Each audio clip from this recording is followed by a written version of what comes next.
దగ్గర 15% రెయిన్ఫాల్ తక్కువ ఉంటుందని, దానికి కూడా మనం ఏ విధంగా చేయాలనో సమర్థవంతంగా ఆలోచించి ముందుకు పోతాం.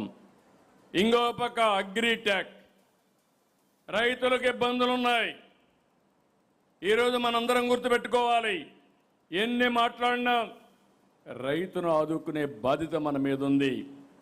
మొట్టమొదటిసారిగా రాయలసీమకు ఆ రోజు చెప్పాను, రాయలసీమ రాళ్ల సీమ కాదు, రతనాల సీమగా తయారు చేసే బాధ్యత మాదని ఇరిగేషన్ ప్రాజెక్ట్స్ పూర్తి చేస్తున్నాం. మైక్రో ఇరిగేషన్ పెట్టి నేను అడుగుతున్నా, రాయలసీమ మీ మీద ప్రేమ ఉంటే ఎందుకు మైక్రో ఇరిగేషన్ రద్దు చేశారో 5 సంవత్సరాలు సమాధానం చెప్పమంటున్నా. మళ్ళీ ఈరోజు మైక్రో ఇరిగేషన్ తీసుకొచ్చాం, అన్ని ప్రాజెక్టులు పూర్తి చేస్తాం. ఈరోజు 1 లక్ష కోట్లతో హార్టికల్చర్ హబ్గా రాయలసీమను తయారు చేసే బాధ్యత ఈ ప్రభుత్వానిది. 40,000 కోట్ల రూపాయలు ప్రభుత్వం ఖర్చు పెడతాం, 60,000 కోట్ల రూపాయలు ప్రైవేట్ ఇన్వెస్ట్మెంట్ వస్తుంది. ఇంకొక పక్క టెక్నాలజీ ఉపయోగిస్తాం. ఇది కాకుండా వాణిజ్య పంటలకు ముందుకు పోతున్నాం. అదే మాదిరిగా ఆంధ్రాకు వస్తే, కోస్ట్లకు వస్తే అక్వాకల్చర్కి ముందుకు పోతున్నాం. ₹1.50 కరెంట్ ఇచ్చాం, నిన్న కూడా ఇచ్చాను, నేను చెప్పాను మీకు. దీంతో అక్వాకల్చర్, హార్టికల్చర్ 2 కూడా ఇక్కడ ఉంటాయి. పామాయిల్ ఉంటుంది, వాణిజ్య పంటలు ఉంటాయి. దీనివల్ల రైతుకు గిట్టుబాటు ధర రావడానికి అన్ని విధాల ప్రయత్నం చేస్తాం. అన్నిట్లో కూడా టెక్నాలజీ తీసుకొస్తాం. భూసార పరీక్ష దగ్గర నుంచి ఈల్డ్ ప్రిడిక్షన్ వరకు ఇవన్నీ కూడా వర్కౌట్ చేస్తామని చెప్పి నేను మీకు తెలియజేస్తున్నా. నేను కూడా ఒక రైతు కుటుంబంలో పుట్టా. రైతుకు న్యాయం చేయడం నా ఆలోచన. తప్పకుండా చేసి రైతు రుణం తీర్చుకుంటుంది ఈ పార్టీ. మన పార్టీ సింబల్లోనే నాగలుంది. ఈ విషయం మనం గుర్తుపెట్టుకోవాల్సిన అవసరం ఉంది. ఆ రోజు మీరు చూస్తే ప్రపంచ స్థాయి మౌలిక సదుపాయాలు, పోర్ట్లు, ఎయిర్పోర్ట్లు, హైవేలు, హార్బర్లు, ఇంకొక పక్క రైల్వే, నేషనల్ హైవే, ఇంత మునిపే మాట్లాడారు. మళ్ళా కొత్త రోడ్డు కూడా అమరావతి నుంచి ఖరగ్పూర్కి వస్తుంది. ఇది కూడా దగ్గర 457 కిలోమీటర్లు ఆంధ్రప్రదేశ్లో ఏజెన్సీ ఏరియాలో పోయే పరిస్థితి వస్తుంది. ఇది కూడా వస్తే మనకు బ్రహ్మాండంగా ఉపయోగపడుతుంది. మరో 2 నెలల్లో భోగాపురం ఎయిర్పోర్ట్ని ఇనాగరేట్ చేస్తాం, విజయవాడ ఎయిర్పోర్ట్ని ఇనాగరేట్ చేస్తాం. అల్టిమేట్గా మీ అందరికీ ఒకటే నేను విజ్ఞప్తి చేస్తున్నా, రోడ్లన్నీ గుంతల పడిపోయిన రోడ్లన్నీ కూడా గుంతలు లేని రోడ్లుగా తయారు చేశాం. భవిష్యత్తులో ఎక్కడైనా ఒక్క పార్ట్ హోల్ లేకుండా పూర్తిగా రోడ్లు మెయింటైన్ చేసే బాధ్యత ఈ ప్రభుత్వం తీసుకుంటామని మరొక్కసారి మీకు హామీ ఇస్తున్నా. మీరు కూడా అందరికీ చెప్పాల్సిన అవసరం ఉంది. లాజిస్టిక్స్లో మనం నెంబర్ 1 అయ్యే అవకాశం ఉంది. ఇంకో పక్క మీరు గుర్తుపెట్టుకోవాలి, మన రాష్ట్రం తీర ప్రాంతం, నార్త్ నుంచి సౌత్కి పోతాం. కానీ ఈరోజు మనం ఆలోచించాల్సింది ఈస్ట్ నుంచి వెస్ట్కి తీసుకెళ్ళాలి. అప్పుడే దేశం మొత్తం వాణిజ్యం కోసం కార్గో అంతా ఇక్కడికి వచ్చే పరిస్థితి వస్తుంది. దీనికి కూడా వర్కౌట్ చేస్తాం. ఇంకొక పక్క 7వ చూస్తే పవర్ డిపార్ట్మెంట్లో మీరందరూ గుర్తుపెట్టుకోవాల్సిన అవసరం ఉంది. ఈరోజు గ్రీన్ ఎనర్జీకి పోతున్నాం. దేశంలో 500 గిగావాట్లు రెన్యూబుల్ ఎనర్జీకి పోతే అందులో 160 గిగావాట్లు ఒక్క ఆంధ్రప్రదేశ్ నుంచే ఉత్పత్తి చేస్తాం. ఇప్పటికి చూస్తే 100 గిగావాట్లకు అగ్రిమెంట్ కూడా చేసుకున్నాం. 5 ఏళ్ళు ఎన్ని నాటకాలు జరిగాయో మీరు చూశారు. 32,000 కోట్లు పెంచారు, 9 సార్లు పెంచారు. ఒకే మాట చెప్పాం, కరెంటు ఛార్జీలు పెంచమన్నాం, పెంచకుండా మాట నిలబెట్టుకున్న ప్రభుత్వం ఎన్డీఏ ప్రభుత్వం అని చెప్పి కూడా నేను మీకు తెలియజేస్తున్నా. ఇప్పటికే మీరు చూస్తే దగ్గర 38 పైసలు ఆవరేజ్ ప్రొక్యూర్మెంట్లో తగ్గించాం. ఇంత మునుపు ట్రూ అప్ ఛార్జెస్ ఉంటే దాన్ని ట్రూ డౌన్ ఛార్జెస్గా చేసి 4,660 కోట్లు కరెంటు ఛార్జీలు కలెక్ట్ చేయకుండా మనం అడ్జస్ట్ చేశాం. ఒక నిర్దిష్టమైన ప్రణాళిక 2029కి యూనిట్కి ₹1.20 తగ్గిస్తాం. ఇదో కమిట్మెంట్తో పనిచేస్తాం.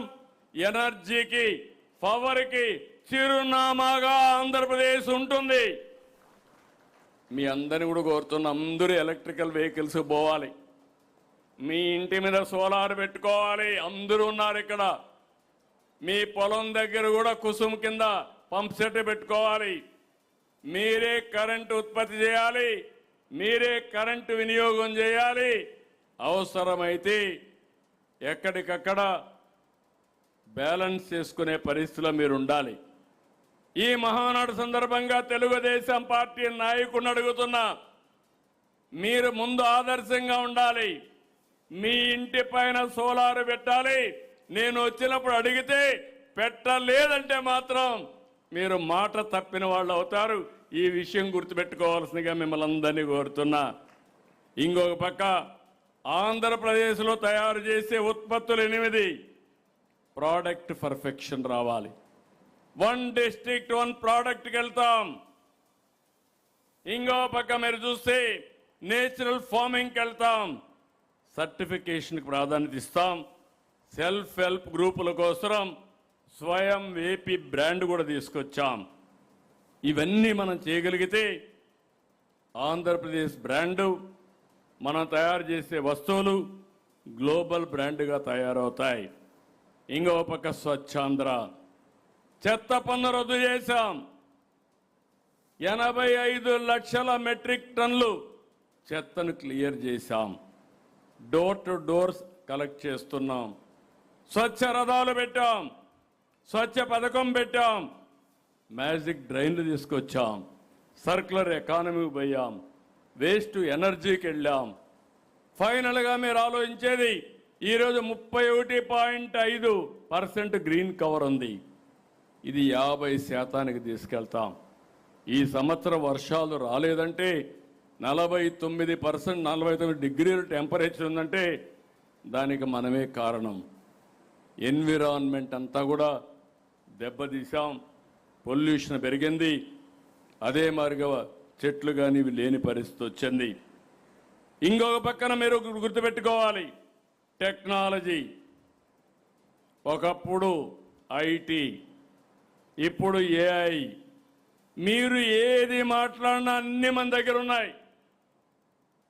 Data centre, quantum computer, AI, space city, drone city, aerospace city, electronics, semi conductor. మీరు ఏది చెప్పినా దానికి చిరునామాగా ఆంధ్రప్రదేశ్ ఉంటుందని మరొకసారి మీ అందరికి విజ్ఞప్తి చేస్తున్నాం. ఇంకొక పక్క ఇవన్నీ పెట్టి గవర్నమెంట్ కూడా ముందుకు పోతున్న అవేర్ పెట్టాం. ఈ అవేర్లో రియల్ టైం భూగర్భ జలాలు, తుఫాన్లు, పిడుగులు, ఎయిర్ క్వాలిటీ, వరదలు, ఫారెస్ట్ ఫైర్, లేకపోతే ఇలాంటి సీసీటీ కెమెరాలు అన్నీ పెట్టి 42 పారామీటర్స్ డేటా తెప్పిస్తున్నాం. ఇవన్నీ కూడా మన దగ్గర వచ్చే పరిస్థితికి వచ్చింది. ఇంకో పక్క మీరు చూస్తే ఎవ్వరికి ఎక్కడా ఇబ్బంది లేకుండా అన్ని సేవలు వాట్సాప్ గవర్నెన్స్ లో మన మిత్ర ద్వారా ఇస్తున్నాం. రేపు రాబోయే చదువుకోని వాడు కూడా ఒక ఫోన్ కొట్టి హాయ్ అని మా ఊరికి పలాంది, ఇక్కడి నుంచి పలాని ఊరికి బస్సుగా టికెట్ కావాలంటే నేరుగా రిజర్వ్ చేసి మళ్ళీ ఇన్ఫార్మ్ చేసే విధానానికి, ఏ సర్టిఫికేట్ కావాలన్నా ఇచ్చే పరిస్థితికి మనం శ్రీకారం చుట్టాం. ఇక్కడే నేను ఒక మాట చెప్తున్నాను మీ అందరికీ. ఈరోజు జన్జీ, జనాల్ఫా మనం అందరం మాట్లాడుతున్నాం. దీనికంటే ఎక్కువ వాళ్ళు ఎక్స్పెక్ట్ చేసే అవకాశం ఉండదు. అన్ని టెక్నాలజీలు ఇక్కడ ఉన్నాయి. కరప్ట్ ఫ్రీ అడ్మినిస్ట్రేషన్ ఇస్తాం. ఎవరైనా సరే ఎక్కడైనా తప్పు చేసి ఎవరిని ఉపేక్షించదు ఈ గవర్నమెంట్. చాలా ఫర్మ్గా ఉంటామని మరొక్కసారి అందరికీ హామీ ఇస్తున్నా. అలాంటప్పుడు మీరు ఏం చేయగలుగుతారో ముందుకు రండి. RTIHకి రండి. ఇన్నోవేషన్ చేస్తామంటే చెప్పండి. చిన్నపిల్లలకు కూడా ఆలోచనలు వస్తాయి. ఆ ఆలోచనలు లాజికల్గా తీసిపోయే బాధ్యత ఈ ప్రభుత్వం తీసుకుంటామని చెప్పి నేను మీకు తెలియజేస్తున్నా. నేను ఎప్పుడు కూడా ఒకప్పుడు IT మాట్లాడితే ఆ రోజు చాలామంది అర్థం చేసుకోవాలా, నన్ను ఎగతాళి చేశారు. నేను ఆ రోజు మాట్లాడినప్పుడు సెల్ ఫోన్ మాట్లాడితే ఎవడికి కావాలి సెల్ ఫోను, పంప్ సెట్ కావాలన్నారు. నేను అన్నాను పంప్ సెట్ కావాలి రైతుకి, సెల్ ఫోన్ కావాలి భవిష్యత్తుకు అని చెప్తే ఎవరూ నమ్మలేదు. ఈరోజు సెల్ ఫోన్ లేని వాళ్ళు ఎవడూ లేదంటే అది ఈ పార్టీ యొక్క దూరదృష్టి. అందుకే ఈ విషయంలో ఇంకోటి గుర్తుపెట్టుకోవాలి మనందరం. ఈ మహానాడు ద్వారా మిమ్మల్ని కోరుతున్నాను.